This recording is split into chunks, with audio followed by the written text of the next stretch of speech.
Someone once asked when the first time I ever experienced VR was, and I wanted to say it was back in 2015-16ish when I tried my friend's Oculus Dev Kit 2.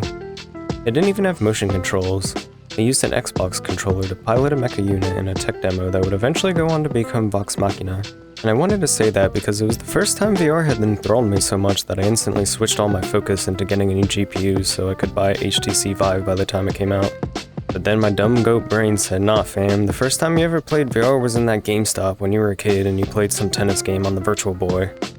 Yes, Nintendo's failed VR product, left to die in obscurity. Or was it?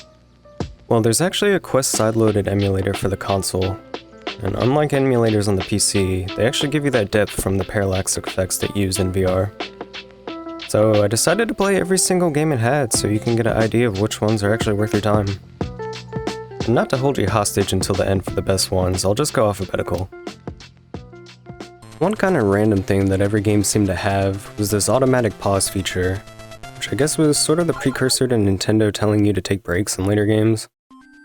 But anyway, the first game is classic. With a name like 3D Tetris, I thought it would just be like normal Tetris but with a 3D background. But it actually turned out to be this cube that you could Tetris your shapes into any orientation within the cube, so you could break blocks in both the X and Y axis. Although Tetris is a simple game, it definitely took advantage of the 3D effect. Now, before I move on, I will let you know that this video will be missing two cancelled games, Dragon Hopper and Zero Racers. However, I did get to play this game called Bound High, which while also being unreleased, eventually got leaked. It stars some ball named Chalvo, I guess. Like, this story is wild. I'm in a movie theater first of all, and the city's getting bombed. And Chalvo is like this robot ninja that turns into a ball, and then jumps into space where the bombs are coming from. And then it just turns out to be a game about jumping on other balls. It was actually kinda low-key fun, and the background getting smaller like that really helped with the 3D effect to stand out.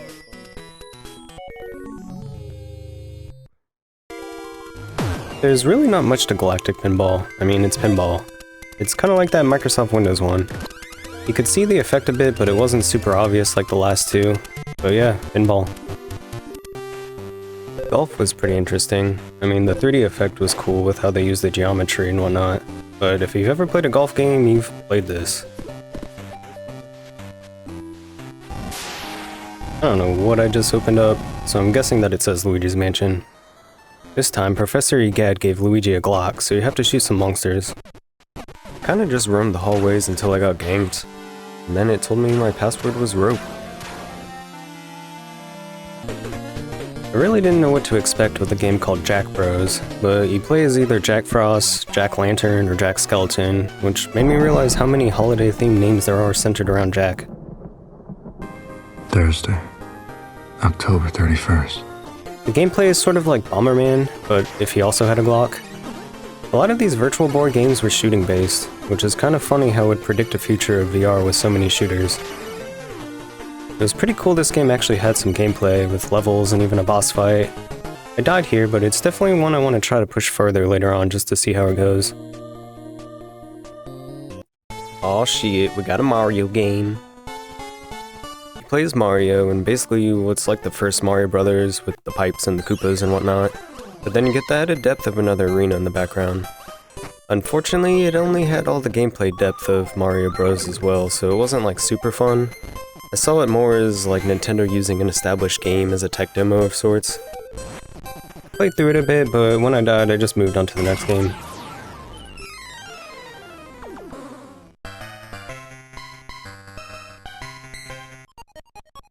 As I mentioned before, this was the first VR game I ever played. And honestly, I was surprised how well it held up. Like, mechanically it was just up there with like a Game Boy Color or Advance game. Plus the music is a jam.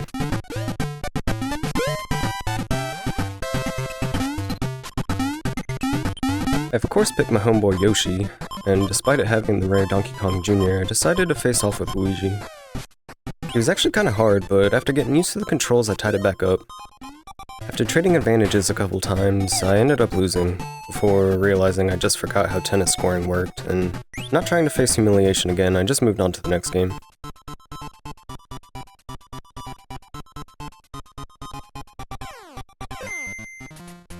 Well, this is a bowling game, not much to say here. I did like Nestor's animations, like him going bald was particularly insulting. I ended up playing through a whole match because I really wanted to get a strike, but I only ended up getting the spare.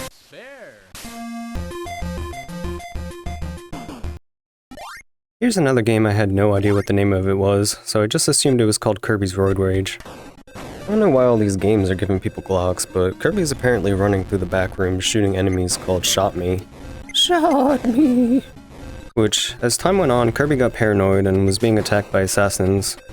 Then, after killing everyone, I just got lost in the back rooms. Like, literally, here's my speeded up gameplay. I just gave up after not seeing anyone for a while. I was so stoked when I saw a Bomberman game come up. But it turned out to be kind of like a Candy Crush Tetris hybrid, which was only about as fun as those two games can be. It really didn't make much use of the VR. Now this game caught me off guard. I didn't expect to play a Star Fox clone in all wireframe.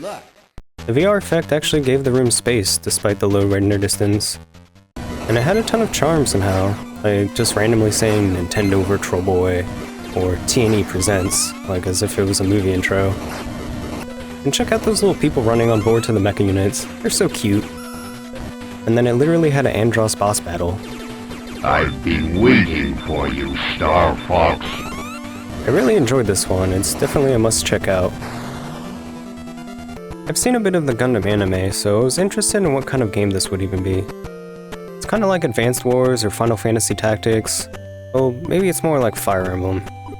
You move your units around in space, but not only in a 2D grid, you can move up or down as well to be above or below your other units. But instead of predetermined attack points like Advanced Wars or Fire Emblem, you actually fought your battles between units, which would have been a really cool concept to me actually. But fighting the AI was just kind of ridiculous in the faux 3D space. It was just too easy to dodge everything moving back and forth and left and right the whole time. It did make for a really interesting anime battle though, I'll give it that.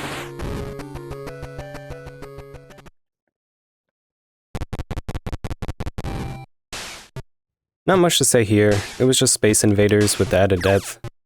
It was an interesting choice doing the CRT effect on the sprites though.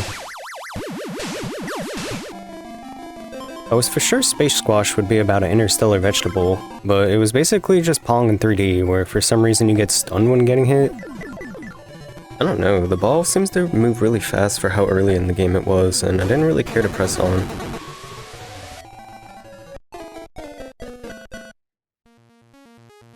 So this game is worth a play in my opinion on the basis of it just being a really odd piece of Nintendo history. It's kinda like Punch-Out where you box other fighters, but in a full deep dive VR headset that controls a robot fighter. If you think about it, it's basically the precursor to ARMS on the Switch but with a VR twist. And it probably has one of the most obscure Nintendo characters to exist, Edward Maki Jr., who invented these robots to promote interest in telerobotics. So this game is just Tetris with a starry space background like in Windows 95. It was kind of a lazy use of the VR effect, but hey, people buy Tetris on every console. I mean, we already covered another Tetris game already. Vertical Force is a space shoot-'em-up, but with the added effect that you could go up and down in depth, which you could kinda already do by changing sprite size in a way, but the effect was definitely more apparent with the VR. I actually played this one out quite a bit longer than most of the other games because I enjoy this genre. I mean, it's basically like a 2D Star Fox.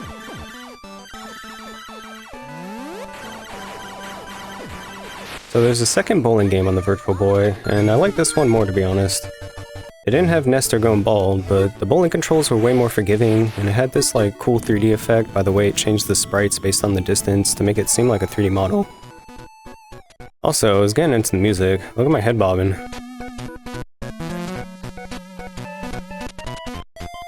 I played through and eventually got a strike.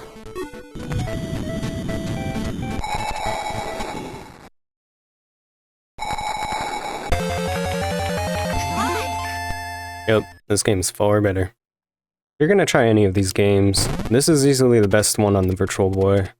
It's a fully fledged warrior platformer that Nintendo took care to implement things that really accentuate the VR effect. Like here, jumping from the other side of the cave. They even had a cutscene setting up the plot where the baddies come to steal Wario's treasures.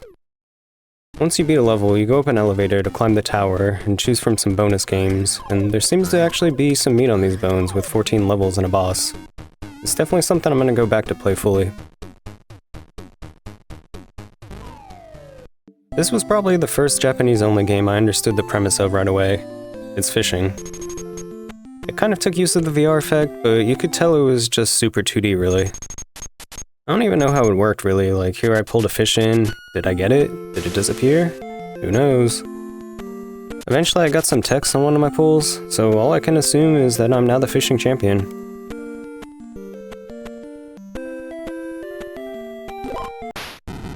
So despite this game being in English, I really had no idea what was going on besides that it looked like a Tetris clone but with intestines. Like, what am I even doing here? And why is there an anime girl? You know, this might actually be the first VR game ever to have jiggle physics. I just played through a bit until I realized that you were supposed to close off the intestines, but by that point it was too late, so I just moved on. So we got another sports game, this time based on baseball. It actually had quite the roster of countries, so obviously I had to pick the US of A. I mean, who else likes baseball as much as USA? The only worthy opponent I could think of was Japan, since I've seen like 100 baseball animes. They really love baseball for some reason. Plus I had to get revenge for my Mario Tennis earlier.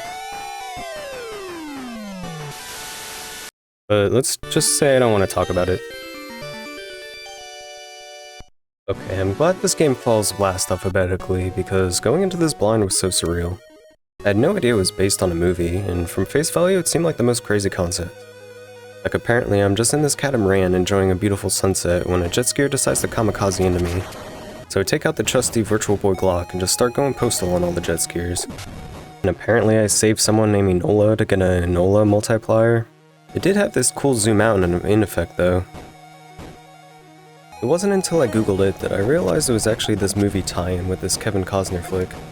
It was basically about the ice caps melting and turning the world into like a Mad Max scenario all over the open water from the rising seas.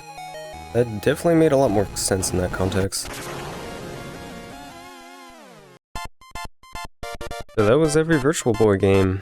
I made this tier list at the end to kind of give you an idea of what's most worthwhile of playing if you just want to play a few games.